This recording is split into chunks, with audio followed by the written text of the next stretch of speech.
Hi, I'm Daniela Arias, and welcome back to another episode of the All That Good Stuff podcast with me, Daniela Arias. So, I've just finished my second week of my sophomore year of college, and a lot has already happened. And I had an episode planned, and it was going to be um, "Fool Me Once, Shame on You; Fool Me Twice, Shame on Me." That's what it was because I felt that it was pretty like representative and accurate to what like was going on. But a week can change things, and that it did. So I decided not to do that because I was like, I want to talk. If I'm going to talk about something, I feel like if something just happened that went against it, it kind of ruins like that validity and sincerity, especially if I'm not feeling that way. So we're changing it ever so slightly, and now it's gonna be kind of an episode about giving yourself grace. So let me just give you a quick little rundown of what these past 2 weekends have held for me. Obviously, we're back in college, you're seeing friends again, you're going out. It's normal, it's inevitable, it's fun. Who doesn't love to go out? Um, and I'm kind of like a hermit at heart, so like if I don't need to go out, I will not. But if my friends like to, and I love my friends, I will go out with them. So that I did these past 2 weeks. And I ran into people from my past. Let's say that. I feel like I kind of skitter around past stories when I've had my podcast and I focus very much on like the empowerment aspect. But I think it's in order to like understand how I came to those conclusions, you kind of need to know the stories behind them. So last week I go out with my friends. She kind of promotes at this place, so we go in. It's fun, having a good time with all my friends, and I happen to see a person that we're friends, but it's like been a hookup situation, like a back and forth, just like a very casual thing, nothing too crazy. And by hookup, I mean just like not what you're thinking. That's what I need to say. So, yeah, I see them, whatever. I end up, my friends, respectively, everybody's in like their own headspace. I end up being like the only one left there. And not in like a, yeah, so I'm there. And I was always taught by my mother, never Uber alone. But I also don't want to be in West Hollywood on the streets alone. And I'm right minded enough to know, like, I got to do something and I have to do something now because it's not dangerous right now, but it can be. So I see the person that I've had this back and forth, like, friendship with, honestly. And I say, hey, can I fit in your Uber? I'll Venmo you. He ends up getting our own Uber. And one thing leads to another, and we fight this whole Uber back to campus. I don't really fight with any of my friends, and let alone him, because like it's more of a touch and go friendship. Like when we see each other, but we're not actively going out of our way to text each other and really involve each other in one another's lives, because like honestly, it's like really not even needed. So yeah, we're arguing this whole time. Um, I am a little bit emotional, so I do end up crying, and he laughs. And it was just a scenario where I felt like the most disrespected I think I've ever felt because of a man. And like I've been dogged and played, and this still somehow was worse because I just had never had a person talk to me like that. And I've never had somebody kind of use me as a scapegoat for certain issues that I had really nothing to do with or were out of my control, but I guess that's what was happening. So, yeah. After that, I wake up, I say, "Hey, thank you for the Uber. I appreciate it. Whatever we argued about was water under the bridge." I go home because I kind of just don't want to be on campus. I kind of just want to focus on me and just be around my family. And I stay up at night thinking about how stupid I was in that situation. And I wasn't. I defended myself. I did what I needed to do to make sure that even if I was being disrespected, he should know that that is not okay and that is not the standard that we set for whatever sort of friendship that was. But I still felt like I hadn't done enough. And the reason why I still felt like I hadn't done enough is because it's the fact that after we fought and I cried and I was sad and I was angry, we still ended up kissing. What weird, twisted world am I living in where that is okay? Because I just defended myself in the car just to backtrack on that and basically reward a behavior that made me feel a certain way. That's never okay. And it ate at me like crazy. I couldn't believe that I had allowed that and I like had subjected myself to that because I don't think anyone should, but let alone somebody that like comes on here like or has been trying to kind of set a platform up for themselves to tell people like women especially how they expect should deserve to be treated from friends or especially men. And like I went against on that. Like I felt like a phony and I felt really pathetic. And I cried about it to my mom and to my friends and I said I cannot believe I would ever allow somebody to treat me that way. And I didn't allow it, but I rewarded it. And I could not believe I could do that because I just feel like that I don't know. Like I can't even like I'm still just kind of disappointed in that. And that's where I got the idea fool me once, shame on me or you fool me twice, shame on me. But like I had been fooled by that person multiple times and allowed them to disrespect me and I just had it. So, despite what I said, watering the bridge, yada yada yada, I took it upon myself to just block him because I just don't if somebody's adding more like drama and honestly if I come out of every single interaction I have with him kind of like regretting and waking up and feeling like I should not have done that, not sex, that's not what I'm talking about, but like anything else I should not have done that, then like maybe I should just like stop this pattern. And I was telling my friends this because I feel like I said in my first episode, the beginning of the year especially in college is always most dangerous because guys like to come back because they're too lazy to kind of scout the options, so they kind of go back to what's comfortable. Girls do that too. I did that.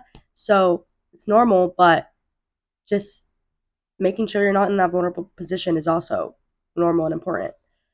So yeah, I blocked and I there had been a pattern and it had been habit and I had made him my comfort. But after that and the way that I was talked to and the way that it made me feel, I could not find comfort or solace in that and I don't see myself ever again finding comfort or solace in that or him. So I blocked him. It's easy, it's a click of a button. And yeah, I will see him in certain places, but like it's whatever. Like I just have to stop allowing him into certain aspects of my life other than just like face value, like seeing each other on campus. So that's one thing. And you would have thought that I would have, considering how I've been feeling because of that, that would have like really stuck with me. No. I go out on Thursday. Notice a common thing going out. So I go out on Thursday, this past Thursday. Um, and I'm there and I see a guy that I used to talk to. And to this day, like I think that that interaction really formed like my opinions and I guess outlook on like not dating, but just like talking to guys and just being careful and being sure not to invest myself too much because I think I very much did invest myself too much, and because of how much I invested myself, I ended up really hurt out of that situation. And some of the stuff that happened in that situation was very like not calculated. I don't know. I don't want to say that, but like messed up and very hurtful to me and my feelings and my self esteem. I will say that because I can admit that. I can admit that I'm strong, but I can also admit that there have been times that I'm weak that have led to me being strong now. And that period of time when I talked to him and how things ended certainly contribute to like how I kind of have the thoughts and opinions I do now. So I see him and he's just kind of coming back and forth because it's a small place. Finally, I'm like, hey, we sit by each other, we talk it out the best that we could in like a certain state. Um, and we end up kissing. Up until that point, I had not talked to him since the day that everything was kind of cut off. I definitely had seen him, but I had like kind of blocked him on everything.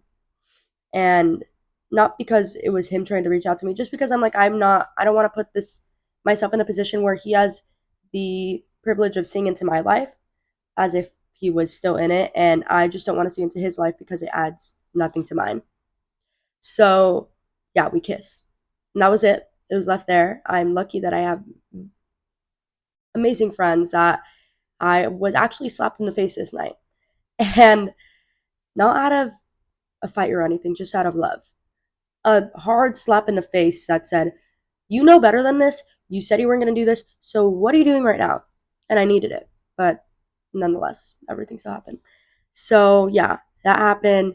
My big for my sorority actually came from her night out to come and pick me up, and I cried and cried and cried on the way back home because not because of him, because I couldn't believe that yet again I kind of like bypass my standards and the boundaries that I've set for myself and kissed the person that I had sworn that I would I had promised that I would never let back into my life because of how they made me feel the first time around.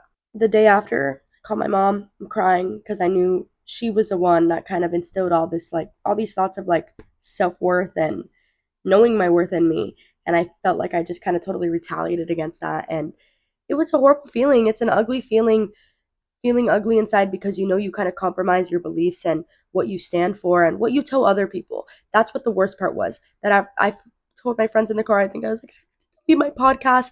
Everything I've ever told anyone is a lie. I'm a phony. I'm a fake. And this is where this episode comes into play. Give yourself grace, especially at this age.